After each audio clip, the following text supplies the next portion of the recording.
चलिए हम लोग शुरू करते हैं। आज का टॉपिक आपका है CCP, मतलब जो कैंडलस्टिक पैटर्न होते हैं, जो कल पिछली स्ट्रीम पे जो मैंने समझाए थे सभी को याद होंगे। ठीक है, अच्छा न्यू लोग कितने हैं यहाँ पर ये बताओ मुझे पहले। टॉपिक शुरू होने से पहले और स्ट्रीम से पहले यही समझिए आप सारे जितने भी न्यू लोग हैं, जो मेरी स्ट्रीम पर कोई भी ट्रेड नहीं करेगा, बाय सेल की भीख मांगने नहीं आएगा। ज़्यादा से ज़्यादा आप एक नोटबुक लेके चीज़ें लिख सकते हैं जो आपको लगता है काम की है। इसके अलावा किसी भी तरीके की stock, crypto, option, premium, forex की एडवाइजरी मांगने ना आए। सुबह, दोपहर, शाम या किसी और की स्ट्रीम पर करे गए लॉस की रिकवरी करने ना आए। I am not a recovery agent. I do not trade on live anything else. I do not have any VIP Telegram, ये सब नहीं है मेरे पास। ठीक है, मैं किसी ब्रोकर को प्रमोट नहीं करता। And my YouTube monetisation is also off. अब लोग सोचेंगे पैसा कहाँ से बन रहा है, फिर भी मेरा पैसा बनेगा। चलो, तो टॉपिक पहले था, ये देखो डे 8 आ रहा है, ये ऑटोमेटेड है यार। पहले डे कौन सा था ये बताओ मुझे पहले। जो लास्ट मैंने डे करा था वो कौन सा था?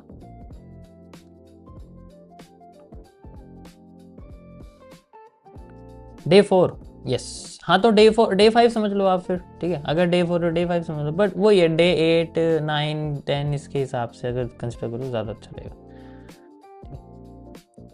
सभी को डिस्क्लेमर समझ में आ गया? अब किसी ने मेरे सामने चिल्लाया ना US oil please, US oil please, तो फिर वही रिपीट कर लेना दोबारा वही हिस्सा। ठीक है, अगर भूल गए तो। Thank you bro for super chat. यार मैं माउस फ़ोन की तरफ लेके जा रहा हूँ। फ़ोन में माउस चलेगा। अननोन पर्सन,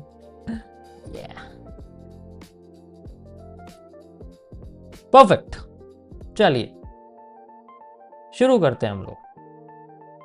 यार तुम लोग ना ऑफर मांगते रहते हो, कहाँ से दूँ तुम्हें ऑफर? मेरे को खुद इतने ऑफर आते रहते हैं, मैं रिजेक्ट कर देता हूँ यार। तो CCP, इससे पहले मैंने आपको बहुत ही अच्छे तरीके से टाइम फ्रेम्स के बारे में क्लियरिटी दी थी। अभी बहुत लोगों को समझ में नहीं आया टाइम फ्रेम्स का। डोंट वरी, टाइम फ्रेम्स का टाइम आएगा अभी। ठीक है, टाइम फ्रेम्स का टाइम आएगा जब मैं एज बेस्ड कैंडलस्टिक एनालिसिस बताऊंगा। ठीक है, कैसे हम लोग एज बेस्ड कैंडलस्टिक एनालिसिस करते हैं और उसमें किस तरीके से हमें टाइम फ्रेम हेल्प करता है। टाइम फ्रेम कौन सा यूज़ करना चाहिए वो मैंने अभी एनवायरमेंटल बेस्ड बताया है, अभी मैंने चार्ट बेस्ड नहीं बताया है, अभी मैंने ट्रेड बेस्ड नहीं बताया है। कैंडल बहुत सारे तरीके से होते हैं, आप जो चाहे वो यूज़ कर सकते हो। देखो मैं जो बता रहा हूँ इसका मतलब ये नहीं है दूसरे लोग आपको कोई बोलेंगे कि इतने सारे टॉपिक हैं, ये सब कर लो वो कर लो, ऐसा कुछ नहीं। You have to just use any one of this, लेकिन एक के साथ दूसरा आपको कंबाइन करके रखना पड़ेगा। जैसे एग्जांपल के लिए आप मान लो CCP यूज़ करो तो आपको CCP यूज़ करना पड़ेगा किसी लेवल के साथ। वो लेवल आपका सपोर्ट रेजिस्टेंस भी हो सकता है। ठीक है, जैसे मैं कहता हूँ आपको QFL यूज़ करना है तो QFL आप किसके साथ यूज़ करोगे? क्वांटिटी बॉक्स के साथ करोगे, नहीं तो सप्लाई डिमांड के साथ करोगे। अगर आप TLC यूज़ करते हो, ट्रेंड लाइन यूज़ करते हो, तो TLC में फिर आपको फिर से वही CCP ऐड करने में। तो इनमें जितने मैंने लिखे हुए ना ये सबसे मेन है। आगे जाके फेक आउट थ्योरीज भी आएंगी, वो धीरे धीरे करके कॉम्प्लेक्स की तरफ शिफ्ट होता रहेगा। ठीक है, तो हम लोग आज CCP से शुरू करते हैं। सभी को मेरी आवाज़ क्लियर आ रही है? ठीक है, मेरा बैकग्राउंड नहीं है, मेरा घर जो है चला गया है। ठीक है, मैं स्पेस से कर रहा हूँ, स्पेस शटल से स्ट्रीम कर रहा हूँ सीधे सेटेलाइट पे बैठ के, तो बैकग्राउंड में सिर्फ गैलेक्सी दिख रही है आपको। ठीक है। चलिए तो CCP शुरू करते हैं हम लोग। यार बस ये ना लिखने में प्रॉब्लम ना आए मुझे, और किसी चीज़ में तो कोई दिक्कत नहीं है। ये छोटा सा टॉपिक है, धीरे धीरे करके मैंने बोला ना मैं हर दिन 1% बताऊंगा आपको। 100 डेज का मतलब क्या होता है? 1% 1 day. If we add 1% per day then we can get 100% in 100 days. But अब मैं अगर इसको कंपाउंड कर दूं, ऐसे मैंने आपको 1% बताया, लेकिन कल मैं आपको कल का 1% भी बताऊंगा और आज का जो 1% है उसका 50% पार्ट भी बताऊंगा, तो कितना हो गया? 1.5%। तो कंपाउंड अगर आप करोगे तो ये 100% आपका कितनी नॉलेज हो जाएगी? 5000%, मिनिमम 5000% आपकी जो है इन्फॉर्मेशन आपको मिल जाएगी। तो थोड़ा सा दिमाग का इस्तेमाल करो तो आपको समझ में आएगा मैं क्या कह रहा हूँ। ठीक है, तो इसलिए मैंने 100 डेज बोला है, बिना सोचे समझे मैं ऐसे नहीं बोलता कोई डेट वगैरह। चलिए, तो आज का हमारा टॉपिक है सिंपल सी सी। ये तो बड़ा गंदी राइटिंग आ रही है, ये कैसी रही? सी सी पीस, ठीक है। अब CCPs का मतलब क्या होता है? देखो, जितने भी न्यू लोग हैं, ये मेरा अपने बनाए हुए नाम है, तो हो सकता है आपको थोड़ा बहुत इसमें प्रॉब्लम हो, ठीक है। इसका मतलब होता है कॉम्प्लेक्स कैंडलस्टिक पैटर्न्स।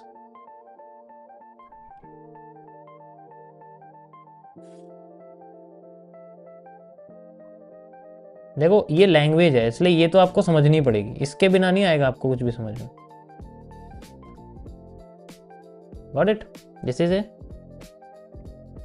अच्छा, नहीं दिख रहा? रुको जरा, दोबारा करता हूँ। नहीं दिख रहा तेरा, नहीं दिख रहा। एक मिनट, जस्ट 1 मिनट।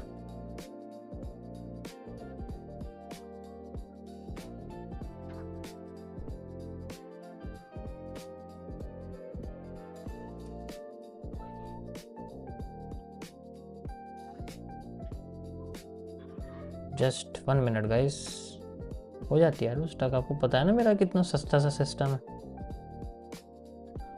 ये। Okay,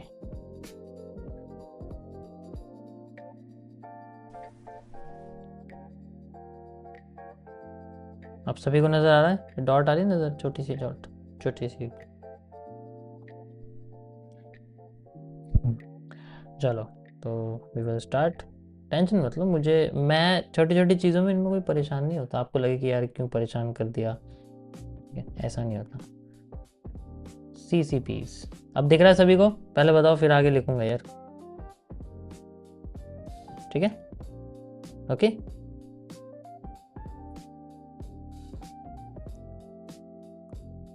perfect. So we are going to learn about CCPs, complex candlestick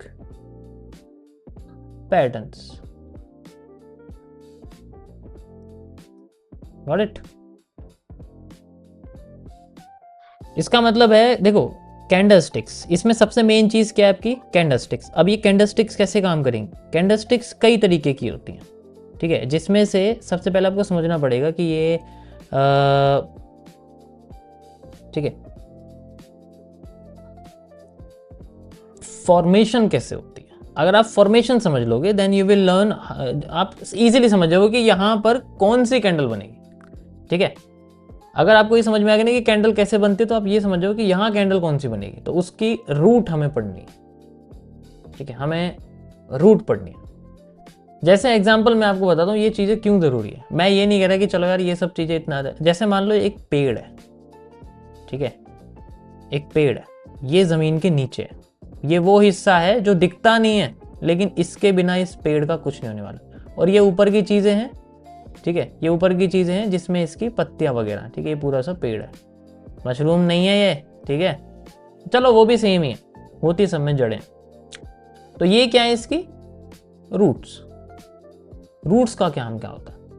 roots और ये इसकी लीव्स हैं, मतलब पत्तियां हैं, ठीक है। अब लीव्स, पत्तियां उतनी ही हरी होंगी, उतना ही ज्यादा अच्छी होंगी जितना रूट्स को न्यूट्रिएंट्स मिलेंगे। या फिर हमें ये पता होगा कि रूट्स पे किस चीज की चीज, हमें इस पेड़ की इंफॉर्मेशन के हिसाब से, इस पेड़ की जरूरत के हिसाब से, इस पेड़ की डाइट के हिसाब से हमें इसे वो चीज देनी पड़ेगी, अगर हम अपने हिसाब से इसे उगाना चाहते हैं, ठीक है। समझ आया? तो हमें ये पढ़ना पड़ेगा कि इनकी रूट्स किस तरीके की। अगर हमें रूट समझ में आ जाएगी तो पत्तियां अपने आप आ जाएंगी, फल अपने आप आ जाएंगे, तो हमें डायरेक्ट फल पे काम करने की जरूरत नहीं। जैसे होता है ना कि यार हमें तो, मुझे तो हरा है, ग्रीन एप्पल चाहिए, नहीं, ग्रीन एप्पल कैसे आएगा? उस पर इंजेक्शन थोड़ी लगाऊंगा ग्रीन एप्पल के लिए। तो मुझे पहले तो वो सेलेक्ट करना पड़ेगा पेड़ जिसके अंदर ग्रीन एप्पल आते हैं, और फिर उसकी स्पीड डिपेंड करेगी उसके अंदर न्यूट्रिएंट्स कितने हैं। जितने अच्छे न्यूट्रिएंट्स होंगे उतने अच्छे उसके फल आएंगे। तो इनडायरेक्ट रिलेशन होता है हर चीज का, हमारे इसमें भी होता है। अगर हमें टीपी तक जाना है तो पहले हमें जड़ें समझनी पड़ेंगी, यानी कि कहां से ट्रेड हमारी एंटर होगी, एंटरिंग पॉइंट हमारी क्या है। हमें अगर जड़ पता लग गई, जड़ का मतलब कैंडलस्टिक पैटर्न, यहां जड़ का मतलब क्या हुआ? Candlestick pattern. तो अगर हमें जड़ पता लग गई, रूट समझ में आ गई कि इसमें क्या है, अगर ये रूट सही है तो फिर हमारी ट्रेड अपना हमारे बिल्कुल हाई तक जाएगी। समझ में आ गया? इसलिए हमें इनको पढ़ना बहुत जरूरी है। Got it? कोई प्रॉब्लम किसी को इसके अंदर? बहुत सिंपल है। अब हमें हर तरीके की रूट पढ़नी है, जमीन से ऊपर आना ही नहीं है, उससे ध्यान ही नहीं देना ऊपर फल क्या लगना है, फल के ऊपर जाना ही नहीं है आपको, ठीक है? फल के ऊपर जाना ही नहीं है आपको। ये देखना है मैं जमीन के नीचे काम करूंगा, अंडरग्राउंड, और रूट्स पे काम करूंगा। अगर मैं रूट्स पे काम करूंगा मेरा पौधा अपने आप बाहर आ जाएगा। जब आपकी रूट्स ही गलत है तो वो पौधा उगेगा कैसे यार? सेम चीज यहाँ है, जब आपकी एंट्री ही गलत है तो ट्रेड वहां से उगेगी कैसे ऊपर की साइड? अब वो बाई साइड में कैसे जाएगी जब आपकी रूट ही गलत है? तो you have to work on the roots. और ये जितनी डिटेल में समझोगे उतना ज्यादा डिटेल में, उतना ज्यादा चलता हुआ समझ में आएगा, एक एक पार्ट समझ में आएगा, एक एक मूव समझ में आएगा। Got it? और मैं आपको उन रूट से ही शुरू कर रहा हूं। सबसे छोटा पॉइंट कैंडलस्टिक पैटर्न, और सबसे पावरफुल भी यही है। इसी के ऊपर पूरा का पूरा हमारा ट्रेड का पेड़ लगा रहता है, ठीक है? चलिए,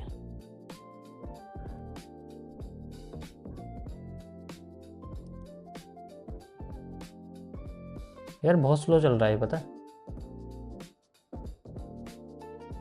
लो जी, गायब ही हो गया हमारा। रुको, आ गया आ गया। थोड़ा सा ना वो चल रहा है यहाँ पर, इंटरनेट स्लो है इस वजह से।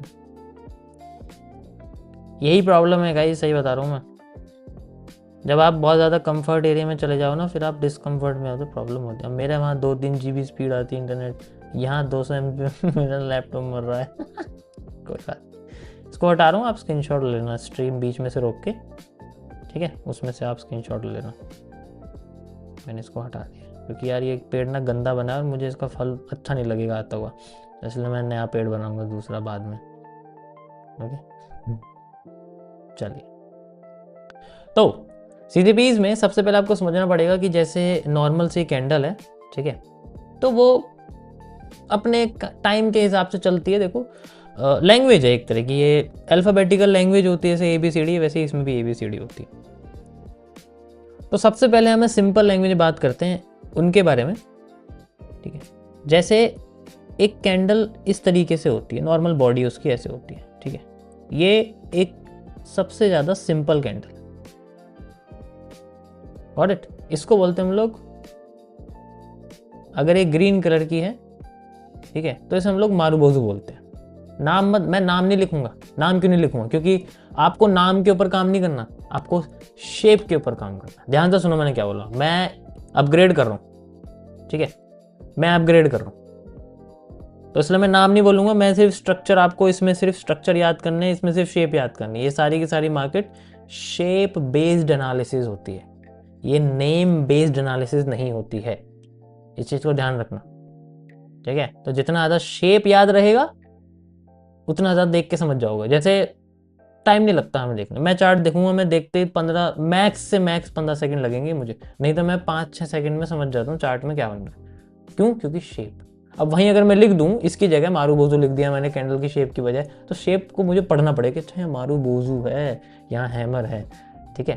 तो you have to just focus on the shape. तो this is a marubozu, this is one of the simplest candle.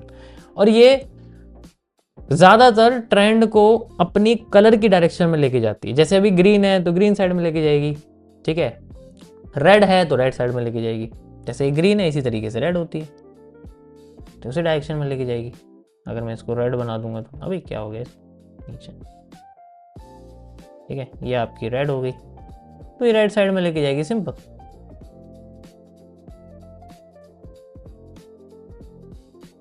Same. अब इसकी शेप, अब इसकी जो शेप है वो बदलती है टाइम के साथ, वॉल्यूम के साथ, जो मैं आपको आगे जाके पढ़ाऊंगा कि किस तरीके से। अब ये जो आप देख रहे हो कैंडल, ये जो पूरी पूरी भरी हुई है, इसमें ना तो ऊपर की साइड कुछ लाइन है, ना नीचे की साइड लाइन है। मैं बहुत बेसिक से बता रहा हूँ कि ना तो इसमें ऊपर लाइन ना नीचे। सिंपल से एक रेक्टेंगुलर कलर का डिब्बा है, ठीक है? रेक्टेंगुलर डिब्बा है, और इस डिब्बे को हम लोग बोलते हैं, इसके अंदर जो ये बना हुआ है पूरा का पूरा हिस्सा जो है ये, ठीक है, इस हिस्से को हम लोग बोलते हैं होल्डिंग वॉल्यूम। ठीक है, होल्डिंग वॉल्यूम। अब ये होल्डिंग वॉल्यूम क्या होता है? होल्डिंग वॉल्यूम होता है जितना ज्यादा भरा हुआ है, बस सिंपल। ठीक है, जितना ज्यादा भरा हुआ है वो होल्डिंग वॉल्यूम है। अब इसमें होल्डिंग वॉल्यूम को अगर मुझे गिराना है, ठीक है, लेट्स से मैं ग्रीन कैंडल का होल्डिंग वॉल्यूम कम करना चाहता हूं, तो इसके दो तरीके हैं। सबसे पहला तरीका है या तो मैं इसे ऊपर से कम कर दूं या तो मैं इसे नीचे से कम कर दूं। तीसरा तरीका क्या मैं इसे दोनों ऊपर और नीचे दोनों से कम कर दूं। अगर मैं ये तीन तरीके अप्लाई करता हूं then I can find a simple 3 candle inside from it. मैं इसमें से 3 कैंडल निकाल सकता हूं। ध्यान से समझो, मैं बहुत नए तरीके से बता रहा हूं इसको। तो अगर मैं इसको पहले ऊपर से प्रेशर देता हूं, जब हम ऊपर से प्रेशर देंगे तो इसकी बॉडी, इसका जो होल्डिंग वॉल्यूम है वो कम हो जाएगा, और जब देते हैं प्रेशर तो ऊपर एक लाइन छूट जाती है और एक इस तरीके से कैंडल की बॉडी नजर आती है। और डिपेंड करता है, आप इसमें प्रेशर मान लो आधा आता है, पूरा ये हम नहीं कर सकते। ये तो मैं आपको बता रहा हूँ ऊपर से कि अगर प्रेशर देते हैं तो कैसे निकल के आती है। जब आप कैंडल को बनते हुए देखोगे ना लाइव में, जब आपको समझ में आएगा। इसको बोलते हैं हम लोग इन्वर्टेड हैमर, इन्वर्टेड हैमर। ठीक है, ये इन्वर्टेड है तो इन्वर्टेड हैमर हम इसको कहते हैं। ऐसे हैमर रखा हुआ है, ठीक है, जमीन पे रखा हुआ कह सकते हैं। और इसमें क्या होता है, इसका मतलब है कि इसमें जो होल्डिंग वॉल्यूम कम हुआ है वो ऊपर से कम हुआ है। तो जब ऊपर से कम होता है तो हम इसको बोलते हैं प्रेशर। ऊपर से प्रेशर आया, और ये कौन सा प्रेशर है? This is known as the bearish pressure. Bearish pressure, simple. लेकिन अभी भी इसके अंदर होल्डिंग वॉल्यूम है। अब ये अकेले काम नहीं करेगा। अकेले काम सिर्फ ये कैंडल कर सकती थी जो आपको ही दिख रहा है, बड़ी वाली। बड़ी कैंडल ही अकेले काम करती हैं जिनमें विक नहीं होती, जिनमें ऊपर और नीचे लाइन नहीं होती है, ये अकेले काम करती है। अब ये जब कैंडल के अंदर से वॉल्यूम निकाल दिया तो इट नीड्स अ सपोर्ट। अब हो सकता है इसके साथ ऊपर वाली कैंडल कंबाइन होंगी, तब जाके ये कैंडल काम करेगी। समझ आ रहा है ना मैं क्या करूं? क्योंकि इसके अंदर तो बेरिश प्रेशर लगा ऊपर से, उसकी बॉडी खत्म हो गई। अब इसे और वॉल्यूम चाहिए ताकि ये अपने आप को रिकॉग्नाइज कर सके। अब ऊपर की दोनों में से कोई भी एक कैंडल अगर इसके साथ कंबाइन होगी तो फिर ये बनाती है 2 कैंडलस्टिक पैटर्न का कॉम्बिनेशन, जैसे हम लोग 2CP मॉड्यूल कहते हैं, और वही यूज होता है मेनली मार्केट्स में। अब मैंने जैसे इसमें बेरिश प्रेशर डाला, ये बन गया। अब मैं इसमें डालता हूं बुलिश प्रेशर, यानी कि नीचे से ऐसे करके ऐसे प्रेशर डालता हूं, तब क्या होगा? तब इसका ऊपर का वॉल्यूम रहेगा लेकिन नीचे का खत्म होकर एक विक आ जाएगी। That is how a candle become a hammer. This is called a hammer. इसे हम लोग हैमर बोलते हैं। ठीक है, चलो मैं इसको सिंपल लैंग्वेज में लिख देता हूं, ज्यादा अच्छा रहेगा, क्योंकि समझ में नहीं आ रही होगी ना यार, ये इंटरनेट की वजह से थोड़ा हो रहा होगा। Simple.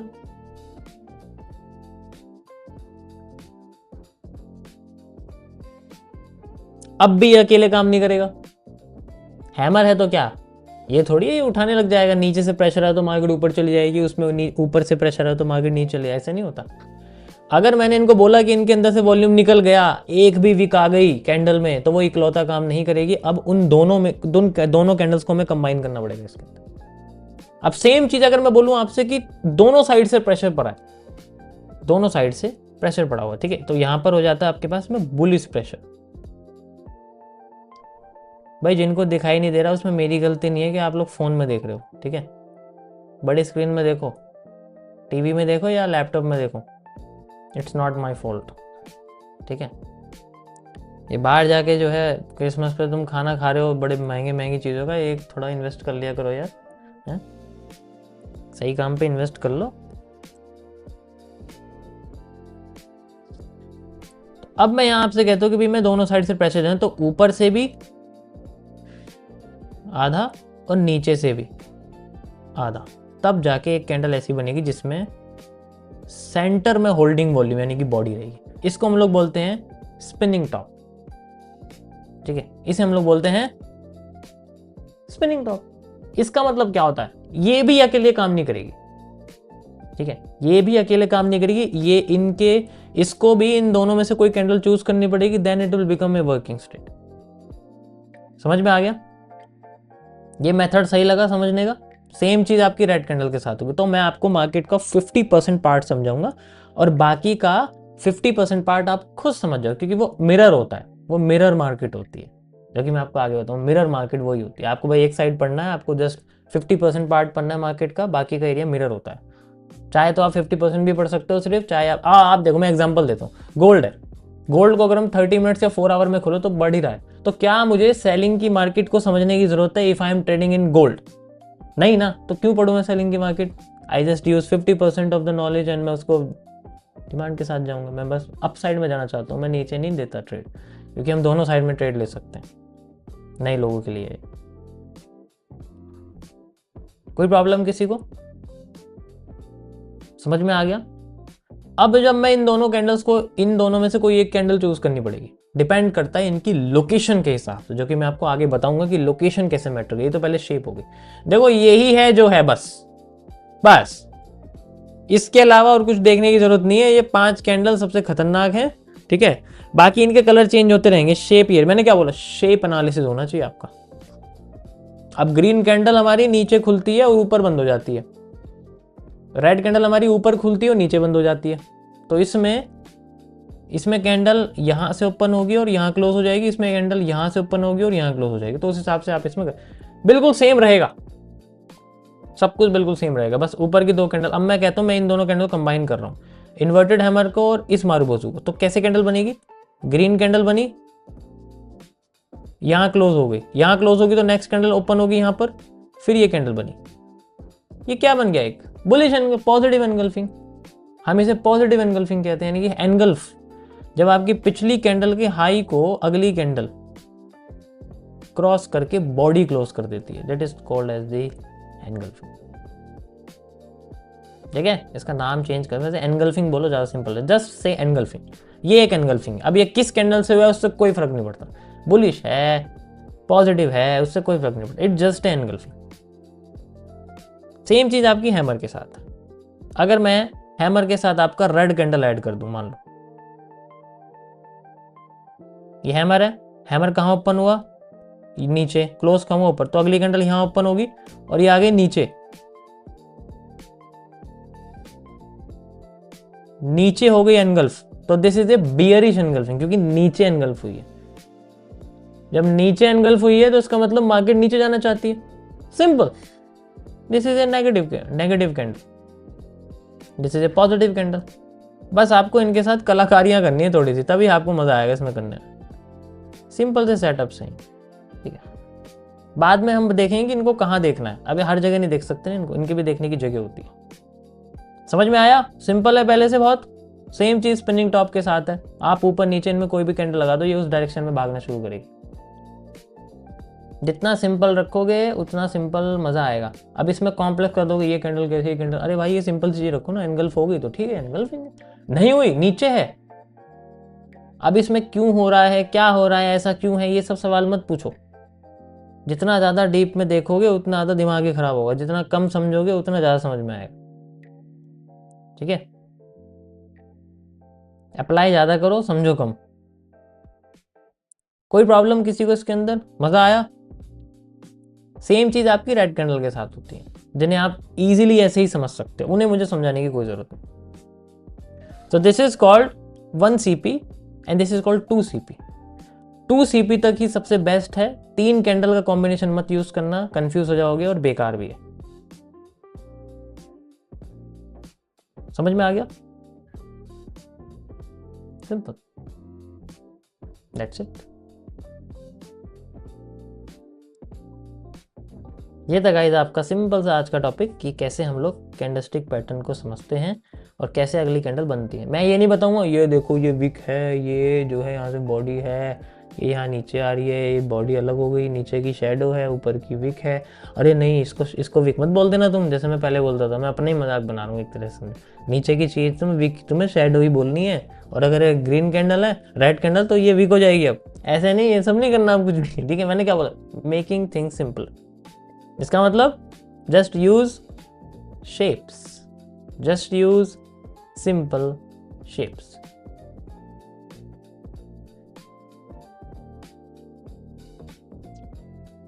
If you do this you will get amazing results, amazing result जब आप मार्केट को देखोगे।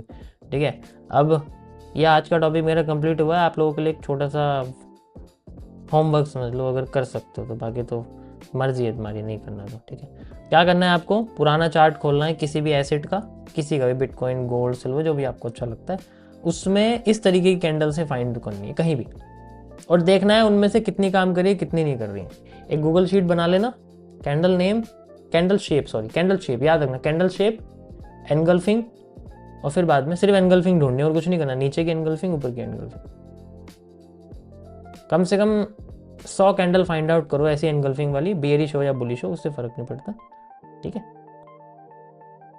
यस, मैं आपको कुछ एनगल्फिंग्स बना के दिखा देता हूँ, एग्जांपल के लिए आपको समझ में आ जाएगा। जैसे एक रेड कलर की हैमर होता है, एक रेड हैमर हो जाता है, ठीक है, उसमें इस तरीके से कैंडल बन जाती है।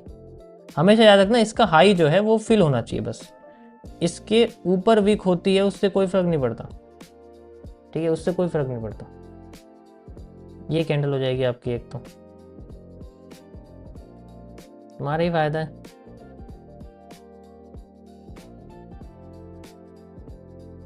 उसके बाद ऐसे ही है, ठीक है, ये बन गई, फिर ऐसे ही है, ये बन गई यहाँ से, सॉरी इस जगह से, ठीक है, फिर ऐसे हो गई आपकी, सॉरी यहाँ से, ठीक है। तो ऐसे कर सकते हो, उसमें कोई दिक्कत नहीं है। ये तो मैंने बना के दिखा दिया तुम्हें शायद, है ना? हाँ,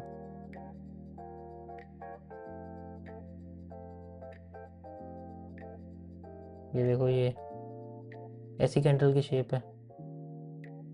मैंने बोला नाम वाम याद रखने की कोई ज़रूरत नहीं है यार, कोई ज़रूरत नहीं नाम वाम याद रखने की आप लोगों को, nothing, no need, just remember the shape and make money. ठीक है, ऐसी कुछ कैंडल की शेप देख लेना अपनी साइड से भी, मैंने बस कुछ बेसिक्स बना दिए, वहां से आपको समझ में आ जाएगा। लगभग सारी चीज़ सेम ही होती है। ओके।